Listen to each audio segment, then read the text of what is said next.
영원한 주님 십자가 사랑 우리 제촉하시네.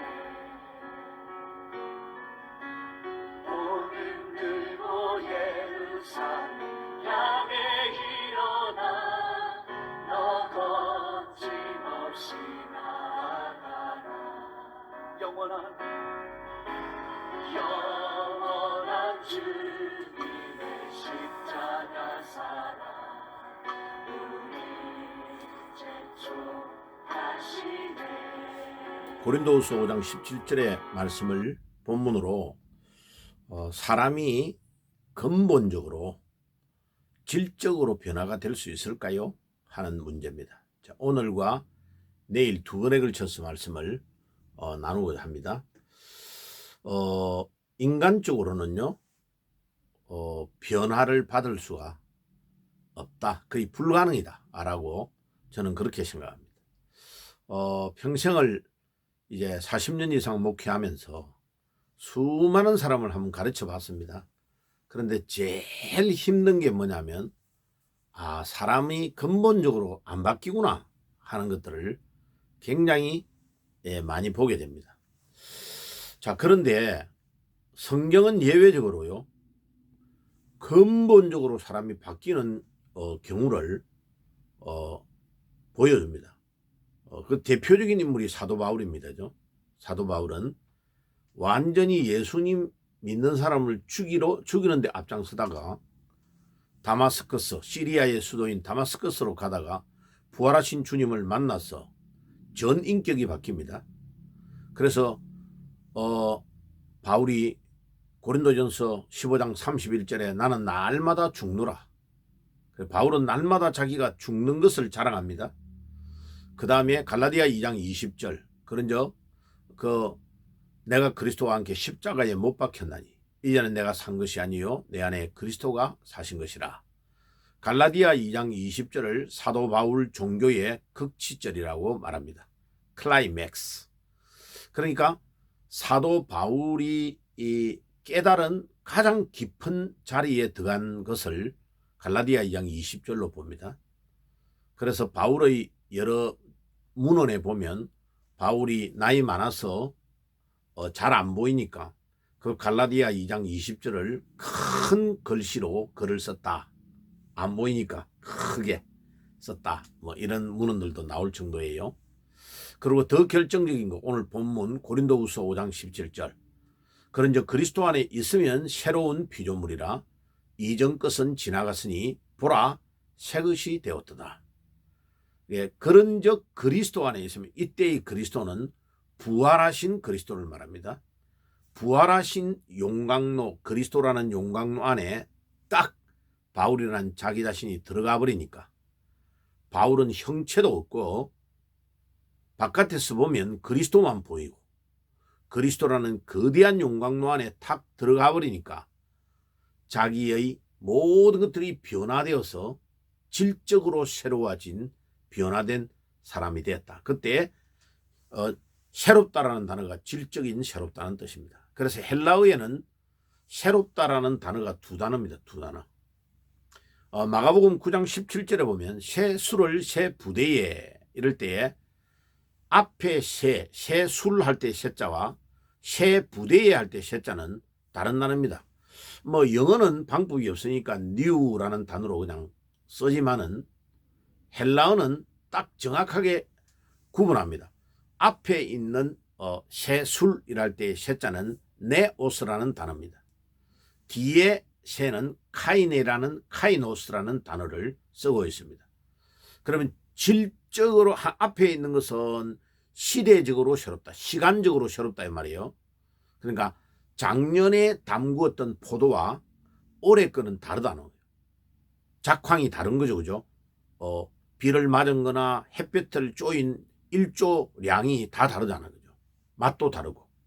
그 다음에 뒤에 있는 부대를 가죽으로 만들 때에 새로운 포도주를 담가서 넣을 때 낡은 부대에다 넣으면 부대가 터져버리니까, 그러면 뭐 한 해 농사 끝이잖아요, 그죠? 그래서 새로운 것을, 질적으로 새로운 것을 부대를 만들어 가지고 올해 작황이 좋은 거를 담궈 가지고 엿는다 이런 뜻이죠. 그 뒤에 질적으로 새롭다는 이 단어가 굉장히 중요할 때 많이 쓰입니다. 요한계시록 21장에 내가 새 하늘과 새 땅을 바라보니, 요한이 천국을 바라봤잖아요. 그때 새 하늘과 새 땅을 바라본다. 그때 처음 것들이 다 없어졌더라. 우리가 지금 있는 땅과 하늘은 없어지고 우리가 들어가야 될 영원한 천국은 질적으로 완전히 새로운 곳에 하나님이 만들어 주시고 예수님이 만드신 곳으로 들어간다는 말입니다. 그러니까 이제 여호와 증인파가 지상 천국을 주장하잖아, 그죠? 그거 완전히 틀린 겁니다. 요한계시록에 있는 단어 하나만 딱 봐도 여호와 증인파의 모든 것들이 가짜라 하는 것을 금방 알 수 있습니다. 자, 그래서 우리가 고린도후서 5장 17절 한 구절만 딱 봐도 아무리 거칠고 문제가 있는 사람도 부활하신 주님이라는 용광로 안으로 딱 넣으면 인간이 완전 질이 바뀔 수 있다 하는 것을 보여줍니다. 그래서 우리 희망이 있는 거죠. 참 사람이 안 바뀐다고 하는데 맞아요. 인간적으로는 진짜 힘들어요. 그런데 부활하신 주님이 나를 딱 잡아버리면 근본적으로 질적으로 바뀔 수 있다는 것을 보여줍니다.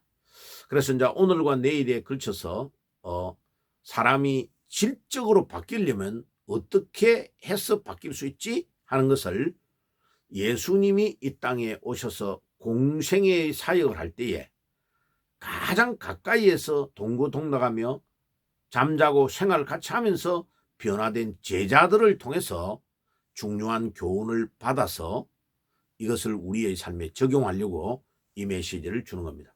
그래서 오늘은 1번 4개 중에 하나만 먼저 하고 내일은 2번, 3번, 4번을 말씀을 연달아서 드리도록 하겠습니다. 자, 그러면 첫째 변화된 제일 중요한 터닝 포인트는 부활하신 주님을 만난 것입니다. 이 부활하신 주님을 제자들이 만나기 전에는 우리와 전혀 다를 바가 없었습니다. 뭐 대부분 어부들이었고, 뭐 마태는 세리, 또 뭐 여러 종류의 사람들을 우리 예수님께서 불러가지고 제자들을 만들었습니다. 그런데 3년 반 동안 열심히 동거동락하며 뭐 천국에 대한 것을 가르쳐주고 또 이적과 기사를 보여주고 온갖 것을 다 가르쳐줬는데, 아니 예수님이 금요일 날 밤에 잡혀가시니까 다 도망가 버리잖아요. 그리고 뭐 베드로는 3번이나 저주에 가면서 예수님을 배신하고 가버리잖아요. 자, 그러면 우리는 여기서 그들이 물론 믿음이 없고 예수님이 누구신가를 정확하게 몰랐으니까 그렇게 된 거예요. 그런데 그들의 베이스에 뭐가 깔려있냐면요, 율법을 배운 유대인들에게는 머리에 율법의 성경 구절이 딱 박혀 있는 겁니다. 그게 신명기 21장 23절입니다. 나무에 매달려 죽은 자는 하나님께 저주를 받았다라는 구절이 딱 나와 있습니다. 그래서 유대인들은 그 율법의 말씀을 의거해서 그날 나무에 매달려가 사형틀에 박혀서 죽은 자는 빨리 해가 지기 전에, 그 다음날 넘어가기 전에 시체를 안장을 해야 됩니다. 무덤에 묻어야 된다고. 그러니까 예수님이 매달렸을 때 오후 3시쯤 막 지진이 나고 막 어두워지니까 난리가 났을 거 아니에요. 그러니까 예수님을 이게 침향을 발라가지고 시체를 딱 안장을 해야 되는데 그것도 못하고 막 가루 같은 거 뿌려가지고 그냥 예수님을 그 아리마대 요셉의 무덤, 남의 무덤에다가 딱 본인의 허락은 물론 받아가 넣었지만은, 그러니까 이제 막달라 마리아와 여인들이 토요일 날 밤 늦게, 그러니까 이제 주일날 새벽에 걸치는 그날 새벽에 일찍이 안식일은 움직일 수 없으니까 향품을 가지고 준비해 가지고 예수님의 시신에 발라가지고 정상적인 장례식을 하려고 가다가 그날 아침에 주일날 아침에 예수님의 부활을 목격하게 된 겁니다. 자, 그러면 우리는 여기에서 유대인들이, 예수님의 제자 유대인들이 나무에 매달려 저주받아서 죽었다고 생각했던 이 예수가, 이게 웬일입니까? 예수님이 예언했던 그것을 다 잊어버렸는데, 까마득하게 그 예수가 예언하시고 예고해 주신 그대로 또 구약의 선지자들에 의해서 메시아가 이 땅에 왜 와야 되며 우리의 죄를 위해 죽어야 되고 3일 만에 부활한다는 그 말씀이 전혀 이해가 안 갔는데, 부활하신 주님을 딱 만나고 나서 요한복음 2장 22절에 그 말씀이 다 이해가 되고 믿어진 겁니다. 이게 굉장히 중요합니다. 부활하신 주님을 만남으로 그들의 제한적인 이성의 사고, 잘못되어 있는 것들을, 사고의 틀이 완전히 깨지는 역사가 일어난 겁니다. 그러니까 사고의 패러다임이 확 바뀌는 터닝 포인트가 부활하신 주님을 만나고, 도마 같은 경우에는 예수님의 못자국과 예수님 창에 찔린, 옆구리에 창에 찔린 자국을 만져보지 않으면 안 믿겠다고 했잖아요. 그러니까 부활하신 주님을 만나고 체험하고 같이 고기도 먹고 식사를 하면서, 아하, 이 예수님이 나무에 매달려 하나님께 저주받아 죽은 자가 아니고, 목수 아들이 아니고, 야고보의 육신의 형님이 아니고, 구약에 그 오랫동안 예언되었던 메시아시구나. 이분이 바로 우리가 기다렸던 성자 예수님이시며, 이분이 구약에서 예언되어진 그대로 시편의 다윗 왕이 말한 대로 그 시체가 썩지 아니할 것이라고 말했던 그 주인공이시구나 하는 것을 깨닫게 된 겁니다. 이게요, 엄청난 충격의 사건입니다. 그래서 사도 바울이 빌립보서 4장 7절 6절 7절에 뭐라 합니까? 아무것도 염려하지 말라. 오직 기도와 간구로 너희의 구할 것을 하나님께 아뢰라. 그래야면 모든 지각에 뛰어난 하나님의 평강이, 이럴 때 지각이라는 단어가 학교 늦게 가는 지각이 아니고 이성이라는 단어입니다. 이성. 모든 이성을 뛰어넘는 하나님의 평강이 너희의 마음과 생각을 지키시리라. 사랑하는 성도 여러분들, 여러분들이 오늘도 염려와 걱정, 근심거리가 있습니까? 특별히 우리 여자분들, 염려와 걱정, 근심이 많아가지고 잠이 안 옵니까? 그러면 여러분들의 염려와 근심, 그거를 딱 기도 제목으로 놓고 매일 하나님께 엎드려서 기도해 보세요. 그러면 우리의 이성을 뛰어넘는 하나님의 평강이, 물밀던 내 안에 기쁨이 넘치니 주 예수 내 맘에 오심. 기도의 응답이 뭐로 오느냐면요, 평강으로부터 옵니다. 마음의 기쁨과 평강으로 찾아온다고요. 그러면 응답이 끝난 겁니다. 그 축복을 여러분들이 누리시기를 바랍니다. 아멘. 자, 부활하신 주님을 만나니 이들의 생각, 이들 읽었던 율법, 그들의 지식, 이성을 뛰어넘는 모든 하나님의 평강이 자기들이 찾아오면서, 아하, 이 예수님이 그냥 목수 아들이 아니고 그냥 나무에 매달려 저주받은 자가 아니고 우리의 메시아시고 우리의 주인이시고 우리의 구주시고 우리의 로드가 되시고 우리의 하나님이시구나. 요나가 요한복음 20장 28절에 고백했던 것처럼, 오 나의 주님이시오 나의 하나님이십니다 라고 고백하는 고백이 딱 있게 되는 겁니다. 그래서 이들에게 놀라운 이것이 깨달아지니까 그 다음부터는 연쇄적인 반응이 일어납니다. 내일 할 건데요, 회개운동이 일어납니다. 아, 우리가 죽였던, 유대인들이 죽였던 이분이 바로 메시아를 우리가 죽였구나 하는 통회하고 잡아가는 회개운동이 일어납니다. 이게 이제 변화의 놀라운 기폭제가 되는 겁니다. 그러니까 부활하신 주님을 발견하고 나면 거꾸로 십자가에 매달린 분이 나와 어떤 관계가 있는 분인가를 알게 되는 거죠. 이게 진정한 회개운동이 일어나게. 그러니까 한국교회와 세계교회가 왜 부흥되지 못하고 교회가 계속 문을 닫아가느냐 하면은 부활하신 주님을 만나고 체험하지 못해서 그렇습니다. 오늘 이 밤에 여러분들에게 심령에 뜨거움이 없습니까? 그러면 부활하신 주님을 만나는 축복이 있기를 바랍니다. 그럼 어떻게 해야 됩니까? 매일 성경을 읽어야 됩니다.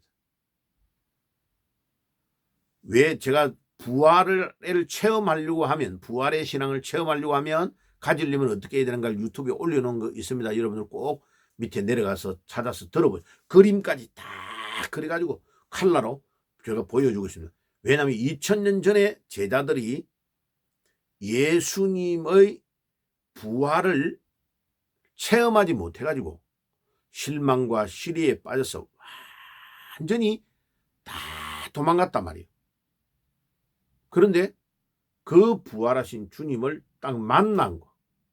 그 첫째는 팩트. 예수님이 죽었고 살아났다는 팩트가 있다 하는 것이 제일 중요해요. 2000년 전에. 그리고 그 팩트가 있으니까 그 예수님이 살아난 예수님을 만난 거죠. 자, 체험했단 말이에요. 두 번째는 그 다음에 그 체험한 예수를 그 이제 예수님은 성천에 올라가시고 성령을 보내주시니까 힘을 얻어서 그분을 증거하러 증인으로 다녔단 말이에요. 전도했죠? 그 기록이 성경이란 말이에요. 자, 그러면 우리는 거꾸로 해야 돼요. 2000년 전에 사도들은 시간 순서로 했지만은 일어나는 일 팩트로 경험한 대로 적어놨지만 우리는 거꾸로죠. 그들이 기록했던 성경을 먼저 읽고 그 성경의 자정에 계시는 부활하신 주님을 우리가 전도하러 가면 체험하게 되거든요. 전도하러 안 가면 안 돼요. 전도하러 가면 체험이 되잖아요. 그러면 2000년 전에 팩트, 예수님이 진짜로 살아나셨다. 소설이 아니고 이야기가 아니고 허구가 아니고 살아나셨다는 사실을 믿게 되면 요 세 개가 한 유닛으로 딱 연결이 된단 말이에요. 팩트, 부활의 체험, 그 다음에 기록된 말씀, 이 세 개가 하나로 딱 연결이 되는 순간에 부활의 신앙이 나에게 생기게 됩니다. 오늘 여러분들이 부활의 신앙으로 여러분들 하는 사업, 직장, 가정, 자녀들 모든 일에 부활의 신앙이 함께함으로 놀라운 승리하는 축복이 있기를 주 예수의 이름으로 축복합니다. 내일 2번, 3번, 4번을 하겠습니다. 감사합니다. 기도하겠습니다. 하나님 우리 아버지 감사합니다. 오늘도 제자들이 2000년 전에 근본적으로 인간이 질적으로 바뀌었던 것이 어떻게 해서 바뀌었는지를 깨달아서 나도 그와 같이 변화되기를 소원합니다. 주님이 가르쳐 주시옵소서. 오늘 4개 중에 첫 번째를 배웠습니다. 오늘도 이 말씀이 잘 박힌 목과 같이 박히게 하옵소서. 예수님의 이름으로 기도하옵나이다. 아멘. 지금은 우리 주 예수 그리스도의 은혜와 하나님 우리 아버지의 사랑하심과 성령님의 교통하심이 오늘도 부활하신 주님을 만나서 질적으로 변화되기를 소원하는 모든 주의 백성들 머리 위에 지금부터 영원까지 항상 함께 계실지어다. 아멘. 영원한 주님의 십자가 사랑 우리 제촉하시네. 오늘 들고 예루살렘 향해 일어나 너 거침없이 나아가라. 영원한